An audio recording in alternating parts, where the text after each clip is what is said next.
പ്രായം 100-നോട് അടുത്തുവെങ്കിലും രാമായണവും കൃഷ്ണപ്പാട്ടുമെല്ലാം അക്ഷരവ്യക്തതയോടെ വായിക്കുന്ന ഒരു മുത്തശ്ശിയുണ്ട് പയ്യന്നൂർ എടാട്ട്. സ്വാതന്ത്ര്യ സമര സേനാനിയും INA വളണ്ടിയറുമായിരുന്ന അടുക്കാടൻ വീട്ടിൽ കുഞ്ഞിരാമന്റെ ഭാര്യ MPV പാർവതി അമ്മയാണ് പ്രായാധിക്യത്തിലും അക്ഷരങ്ങളെ കൈവിടാതെ മാതൃകയാകുന്നത്.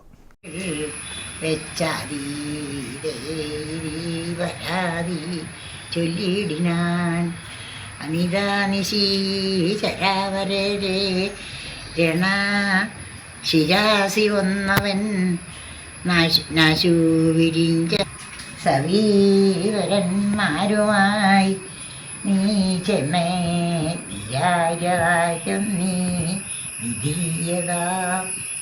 യുവാക്കളിൽ പോലും വായന കുറഞ്ഞു വരുന്ന പുതിയ കാലത്ത് അക്ഷരബന്ധം ഉപേക്ഷിക്കാത്ത ഒരു മുത്തശ്ശിയുണ്ട് പയ്യന്നൂർ എടാട്ട്.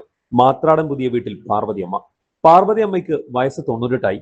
ഈ കർക്കിടക മാസത്തിലും പക്ഷേ രാമായണ വായന മുടക്കിയിട്ടില്ല. രാമായണം മാത്രമല്ല, കൃഷ്ണപ്പാട്ടും ദേവി മഹാത്മ്യവുമെല്ലാം ഈ മുത്തശ്ശി മുടക്കമില്ലാതെ വായിക്കും. വാമൊഴിയായി പകർന്നു കിട്ടിയത് ചൊല്ലുകയല്ല പാർവതിയമ്മ, അക്ഷരങ്ങളിലൂടെ തന്നെ സഞ്ചരിക്കുകയാണ്.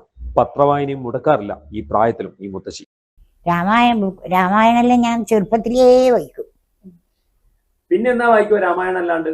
രാമായണം വായിച്ചാല് പിന്നെ കൃഷ്ണപ്പാട്ട് ചിങ്ങമാസത്തില്, പിന്നെ ഇങ്ങനെ പാട്ട് പുസ്തകം കുറേ കിട്ടിയാ വായിക്കും. കന്നഡയിൽ ഇവ മേടിച്ചുകൊണ്ട് തന്നെ അത് ഇങ്ങനെ അങ്ങനെയൊന്നും എടുക്കലില്ല. വേണമെങ്കിലും എടുക്കും, അത്രയില്ല. പത്രവും വായിക്കും, എല്ലാരും കാണുകയെല്ലാം ചെയ്യും.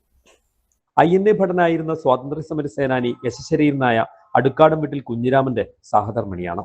മക്കളും കൊച്ചുമക്കളും എല്ലാമായി പാർവതിയമ്മ എടാട്ട് തറവാട്ട് വീട്ടിലുണ്ട്, അക്ഷരങ്ങളെ പ്രണയിച്ചുകൊണ്ട്. News bureau, Payyanur.